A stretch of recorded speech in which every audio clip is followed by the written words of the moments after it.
मुंबईच्या वांद्रे रिक्लेमेशन येथे नाताळ आणि नववर्षाच्या पार्श्वभूमीवर आकर्षक अशी रोषणाई करण्यात आलेली आहे। सध्या मी वांद्रे रिक्लेमेशन परिसरामध्ये आहे आणि आपण हा जर बघितला तर टॉप अँगलनी सगळ्या वांद्रे रिक्लेमेशनचा व्ह्यू बघू शकतो। आकर्षक प्रमाणात रोषणाई नाताळच्या पार्श्वभूमीवर करण्यात आली। दरवर्षी भाजपा आमदार आशिष शेलार यांच्या माध्यमातून या ठिकाणी प्रकाश पर्व नावाचा एक उत्सव भरवण्यात येतो। या सोबतच या ठिकाणी आकर्षक रोषणाई सोबत दररोज वेगवेगळ्या बँड्सच्या माध्यमातून त्यासोबतच वेगवेगळ्या कार्यक्रमाच्या माध्यमातून मनोरंजनाची पर्वणी ही मुंबईकरांना उपलब्ध करून दिली जाते।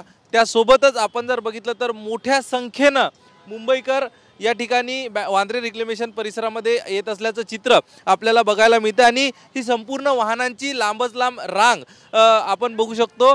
यासोबतच लोक आपल्या परिवारासोबत त्यासोबतच तरुणाई देखील मोठ्या संख्येने या ठिकाणी येत असते आणि एकूण जे सध्याचं वातावरण आहे या वातावरणाचा आनंद संपूर्ण मुंबईकर त्यासोबतच मुंबई बाहेरून येणारी जी लोक यांच्याकडनं घेतला जातो।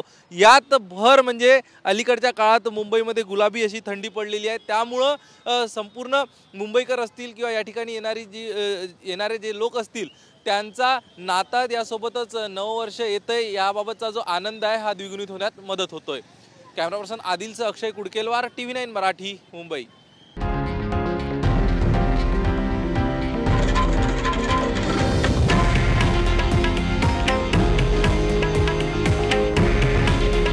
हे आहे देशातील नंबर 1 न्यूज नेटवर्क आणि आपण पाहत आहात TV9 मराठी।